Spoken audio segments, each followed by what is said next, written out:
नमस्कार, राधे राधे मेरे प्यारे बच्चों। यह त्रिकोणमिति का 9वां लेक्चर है और इसमें हम प्रश्नावली 8B का 6वें क्वेश्चन से चर्चा करेंगे। तो आइए देखते हैं 6वां क्वेश्चन में क्या कहा गया है। 6वें क्वेश्चन में कहा गया यदि थीटा बराबर 45 अंश तो सिद्ध कीजिए 2 sin थीटा cos थीटा बराबर sin 2 थीटा। क्या सिद्ध करना है? कहा गया है 2 sin theta into cos theta जो है वह sin 2 थीटा के बराबर है कि नहीं है, यही सिद्ध करना है। तो आइए सिद्ध करते हैं। दोनों तरफ मान रखकर एक साथ हम सिद्ध कर लेते हैं।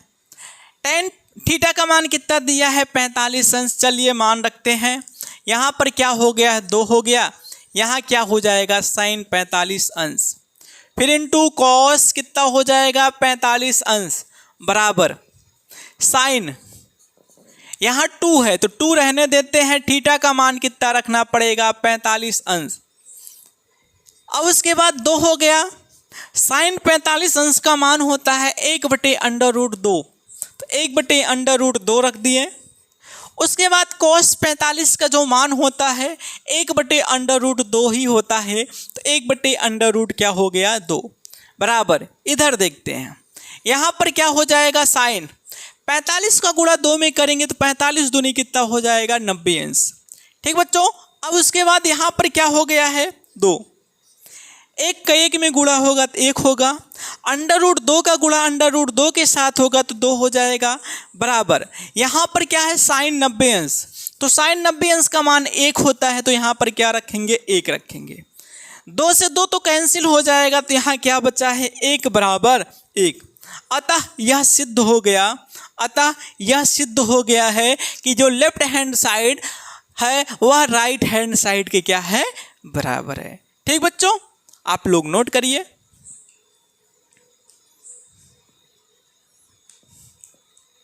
सातवां नंबर क्वेश्चन देखते हैं। क्वेश्चन में कहा गया है यदि कोसेक ए बराबर, क्या दिया है? कोसेक ए बराबर कितना दे रखा है? दिया है 17/15। 17/15।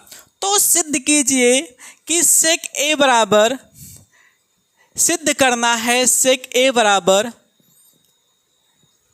17/8 इतना होता है, यही चीज सिद्ध करना है। तो बच्चों सबसे पहले हम क्या करते हैं? एक समकोण त्रिभुज बनाते हैं। एक समकोण त्रिभुज हम बना लिए हैं। यदि इस कोण को हम ए मानते हैं, यह बी हो गया और यह क्या हो गया है? सी।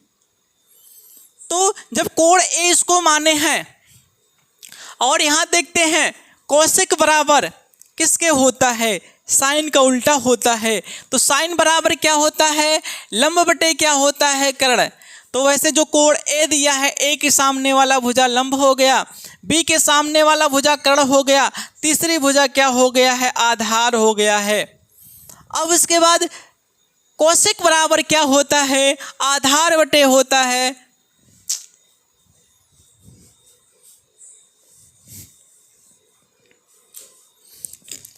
बच्चों। एक समकोण त्रिभुज बनाते हैं। चलिए एक समकोण त्रिभुज बनाते हैं। एक समकोण त्रिभुज बन गया। एक कोण क्या हो गया? ए। इसको क्या मानते हैं? बी। इसको क्या मानते हैं? सी। अब यहां पर देखिएगा कोण ए कहा है, कोसेक ए कहा है, तो जब ए लेते हैं कोण तो इसके सामने वाला भुजा क्या हो गया है? लंब। 90 अंश के सामने का भुजा कर्ण हो गया और तीसरी भुजा क्या होगा? आधार होगा। ठीक बच्चों, इतना हो गया है। अब जो कोसेक होता है वह साइन का उल्टा होता है। अगर हम साइन बराबर देखें तो क्या होता है? साइन बराबर होता है लंब बटे कर्ण होता है। तो कोसेक पूछा है जो साइन का उल्टा है, तो कोसेक बराबर क्या होगा? कोसेक बराबर होगा कर्ण बटे लंब, जो कि कितना हो जाएगा? 17 बटे कितना हो जाएगा? 15। वैसे कर्ण का मान 17 हो गया, लंब का मान कितना हो गया? 15, और आधार का मान हमें नहीं पता है, तो इसमें पाइथागोरस प्रमेय लगाएंगे। पाइथागोरस प्रमेय। अब पाइथागोरस प्रमेय में क्या होता है? कर्ण का स्क्वायर बराबर लंब का स्क्वायर प्लस क्या होता है? आधार का वर्ग होता है, जिसमें कर्ण का मान कितना दिया है 17, तो 17 का स्क्वायर हो गया। लंब का मान दिया है 15, तो 15 का स्क्वायर हो गया। आधार का मान हमें ज्ञात करना है, तो आधार का स्क्वायर हो गया। 17 का स्क्वायर कितना हो जाएगा 9 हो गया। देखिए 749 का 9 हो गया, हासिल 4 आ गया। 7 दूनी 14, 14 में 4 जोड़ेंगे 18 हो जाएगा, हासिल 1 हो गया। 1 का वर्ग करेंगे, 1 में 1 जोड़ेंगे 2, तो 200 कितना हो जाएगा 89 बराबर जो 15 का स्क्वायर होता है वह 225 होता है, प्लस कितना हो गया a का स्क्वायर। अब 289 में से जब 225 को घटाएंगे तो कितना हो जाएगा आपका 64 आएगा। 64 बराबर a स्क्वायर। अगर a का मान देखेंगे, स्क्वायर को 64 के दूसरे तरफ भेजेंगे तो 64 अंडर रूट के अंदर हो जाएगा। 64 का जो वर्गमूल होगा वह कितना होगा 8 होगा। वैसे यहाँ जो आधार है वह कितना निकल कर आ गया है 8 निकल कर आया है। अब देखते हैं जो सेक होता है वह कॉस का उल्टा होता है। सबसे पहले देखते हैं कॉस बराबर क्या होता है। कॉस बराबर होता है आधार बटे कर्ण होता है, लेकिन सेक का पूछा तो सेक बराबर क्या होगा कर्ण बटे आधार होगा। तो सेक बराबर होता है सेक ए बराबर क्या होगा आपका कर्ण बटे आधार। इसमें अगर देखें कर्ण का मान 17 दिया है, आधार का मान 8 दिया है, तो 17 बटे क्या हो गया 8 हो गया। अतः यह सिद्ध है। अतः यह सिद्ध हो गया है। क्या सिद्ध हो गया कि सेक ए बराबर 17 बटे 8 होता है। ठीक बच्चों,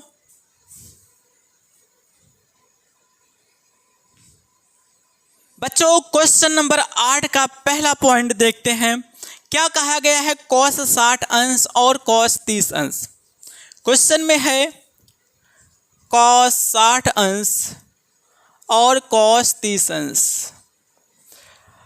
माइनस साइन 60 अंश साइन 30 अंश, माइनस दिया है साइन 60 अंश और साइन 30 अंश का मान क्या होगा। वैसे cos 60 अंश का जो मान होता है 1/2 होता है। 1/2 इसका मान होता है, रखते हैं 1/2 हो गया। साइन cos 30 अंश का मान √3/2 होता है, माइनस साइन 60 अंश का मान होता है √3/2, √3/2 होता है। और साइन 30 अंश का मान 1 कितना होता है 2 होता है। अब इसका क्या करेंगे गुणा, 1 का गुणा √3 में तो √3 हो गया, बटे 2 दूनी 4 हो गया, माइनस √3 का गुणा 1 में करेंगे तो √3 हो गया, बटे 2 दूनी 4 हो गया।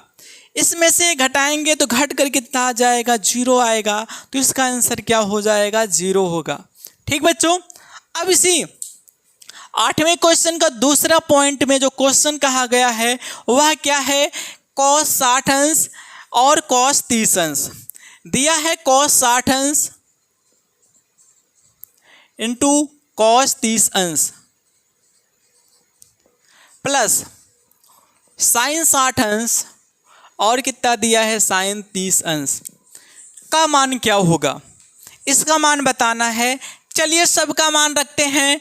cos 60 अंश का मान 1/2 होता है, cos 30 अंश का मान √3/2 होता है, प्लस साइन 60 अंश का मान √3/2 होता है और साइन 30 अंश का मान 1/2 होता है। 1 का गुणा √3 में करेंगे तो कितना आएगा निकल कर √3।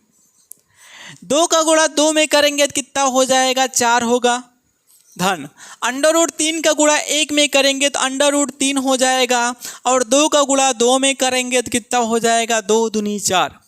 अब दोनों का तो हर समान है, जो नोट कर लेते हैं 4 हो गया।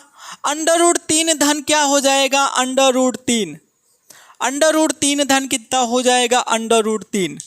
वैसे इस √3 के पहले कुछ नहीं है तो हम 1 मानते हैं, ऐसे इसके भी पहले कितना मानते हैं 1, तो 1 कितना हो जाएगा 2 और √ कितना हो जाएगा 2, तो इसको हम लिख सकते हैं जोड़कर 2 √3 बटे कितना 4, दो एकम दो, दो दूनी चार हो गया। यहाँ से क्या आएगा, अंडर रूट 3 बटे कितना आएगा, 2 आएगा। और इसका आंसर क्या हो जाएगा, अंडर रूट 3 बटे 2 होगा। ठीक बच्चों,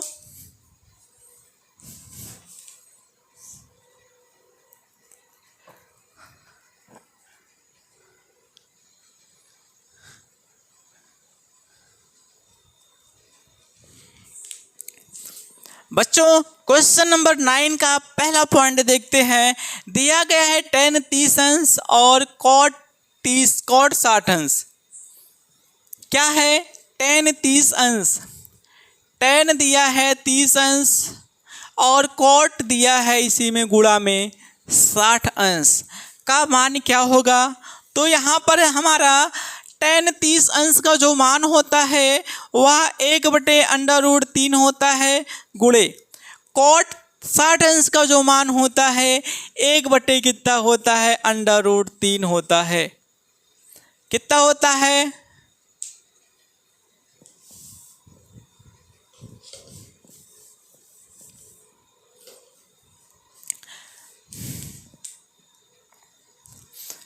बच्चों 9वां क्वेश्चन का पहला पॉइंट देखते हैं। क्या कहा गया है, कहा गया है tan 30 अंश, tan 30 अंश है, tan 30 अंश गुणे cot 60 अंश का मान क्या होगा। तो वैसे tan 30 अंश का मान होता है 1 बटे अंडर रूट 3 और cot 60 अंश का जो मान होता है, cot 60 अंश का जो मान होता है वह 1 बटे कितना होता है, अंडर रूट 3 होता है। 1 का गुणा 1 में करेंगे तो 1 हो जाएगा, अंडर रूट 3 का गुणा अंडर रूट 3 में करेंगे तो 3 आएगा। तो इसका आंसर क्या हो जाएगा, 1 बटे 3 होगा। 9वें क्वेश्चन का दूसरा पॉइंट देखते हैं। दिया गया है sin 30 अंश cos 60 अंश। क्वेश्चन में दिया गया है sin 30 अंश cos 60 अंश और आगे दिया गया है sin 45 अंश का मान होगा, sin 45 अंश का मान होगा। ये सब आपस में क्या है, गुणा में है। sin 30 अंश का मान कितना होता है, sin 30 अंश का मान होता है 1 बटे 2। cos 60 अंश का मान कितना होता है, 1 बटे 2 होता है। sin 45 अंश का मान होता है 1 बटे अंडर रूट 2 होता है। 1 1 का गुणा करेंगे तो कितना आएगा, 1। 2 का गुणा 2 में करेंगे 4, 4 का गुणा अंडर रूट 2 में करेंगे तो कितना हो जाएगा, 4 अंडर रूट कितना हो जाएगा, 2। बच्चों नीचे का अंडर रूट हटाने के लिए प्रमेयकारी गुणा करते हैं, ऊपर नीचे अंडर रूट 2 का गुणा करना पड़ेगा। तो हम ऊपर नीचे अंडर रूट 2 का गुणा कर देते हैं। चलिए गुणा करते हैं तो क्या हो जाएगा, ऊपर हो जाएगा अंडर रूट 2 बटे में क्या होगा 4 और अंडर रूट 2 2 का गुणा क्या हो जाएगा 2। तो 4 दूनी कितना हो गया 8 हो गया। तो इसका आंसर क्या हो जाएगा, अंडर रूट 2 बटे कितना हो जाएगा 8 होगा। बच्चों वीडियो जैसा भी लगा है कमेंट करके ज़रूर बताना, चैनल को सब्सक्राइब करना, बेल आइकन को क्लिक करना और शेयर करना मत भूलिएगा। मिलते हैं आप लोगों से इसी तरह नेक्स्ट वीडियो में।